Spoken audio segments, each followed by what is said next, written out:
Hello, तो हम study कर रहे हैं एसएससी सीएचएसएल एग्ज़ाम के लिए। तो मैं जो भी पढ़ूँगा वो मैं शुरू कर रहा हूँ आज से यूट्यूब पे भी शेयर करने के लिए, क्योंकि जो मैं पढ़ूँगा वो भी मैं यूट्यूब पे शेयर करूँगा, ताकि मैं जो जब दोबारा वो चीज़ें भूल जाऊँगा और वो जब वीडियो देखूँगा तो मुझे पढ़ने में आसानी हो।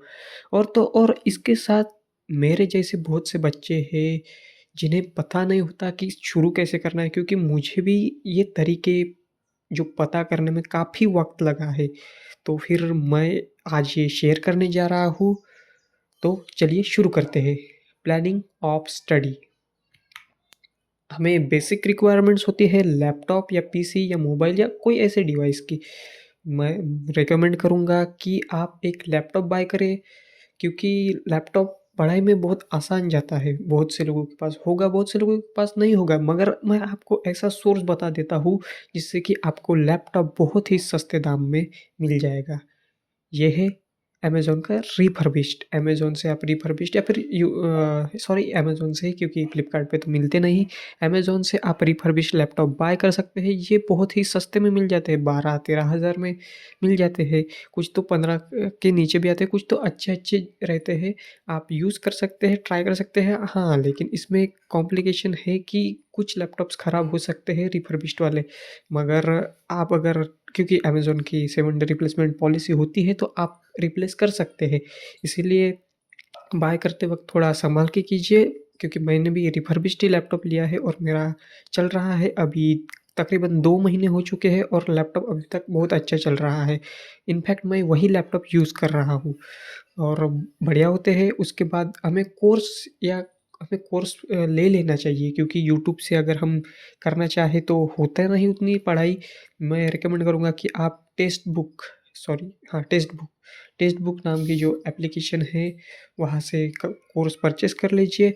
और टेस्ट और प्रैक्टिस वो भी वहीं पे मिल जाते हैं, और स्टडी नोट्स है वो भी वहीं से मिल जाते हैं। बुक्स, आज के ऑनलाइन ज़माने में बुक्स की तो उतनी ज़रूरत नहीं, मगर आप प्रैक्टिस के लिए कुछ बुक्स ले सकते हैं जिसमें कि प्रीवियस ईयर क्वेश्चंस हो।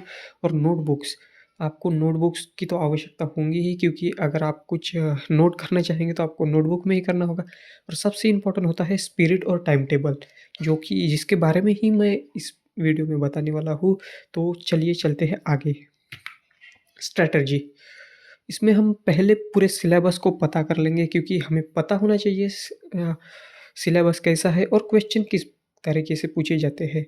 तो पहले हम सिलेबस है और उसके जो चैप्टर्स है उनका जो है सब्जेक्ट वाइज़ मैं आपको आगे दिखा दूँगा।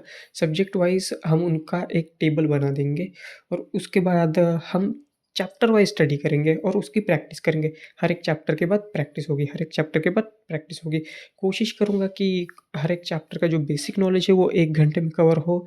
और क्योंकि ये एकदम आपकी जो पढ़ाई है उसे एनहांस करने के लिए है।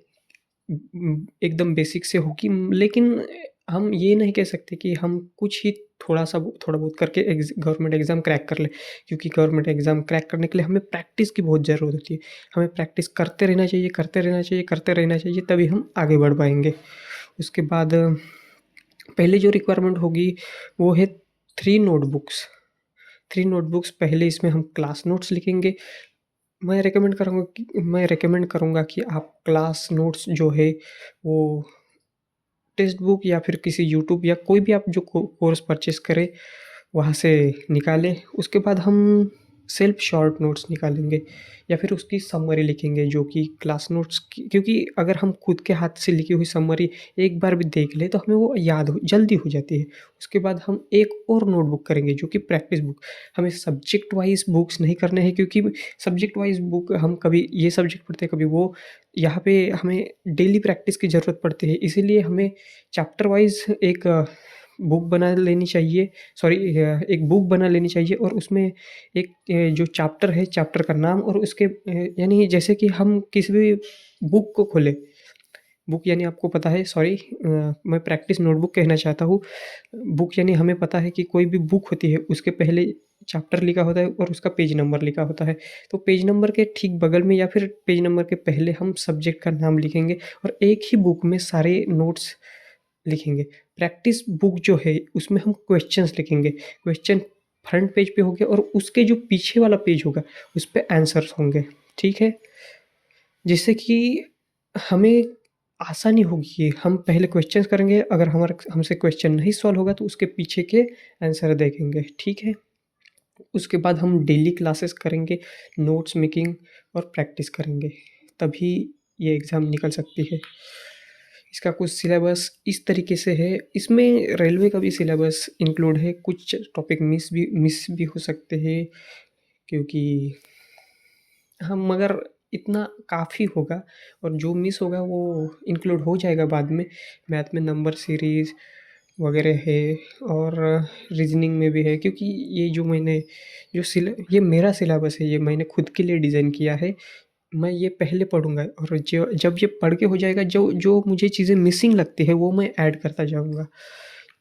जैसे कि आप देख सकते हैं यहाँ पे काफ़ी बड़ा हो गया मैथ के लिए, काफ़ी लंबा-चौड़ा सिलेबस मैंने डिज़ाइन किया है, क्योंकि शायद इसमें छोटे-छोटे टॉपिक को भी मैंने चैप्टर वाइज़, शायद हाँ, चैप्टर वाइज़ डिवाइड किया है। इस वजह से ये बहुत लंबा दिखाई दे रहा है और शायद कुछ डबल-डबल भी हो गए हैं।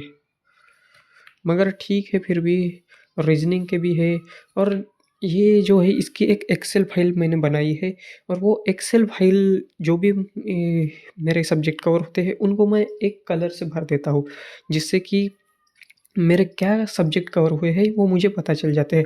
अगर वो एक्सेल फ़ाइल चाहिए तो मैं लिंक में दे दूँगा, ठीक है?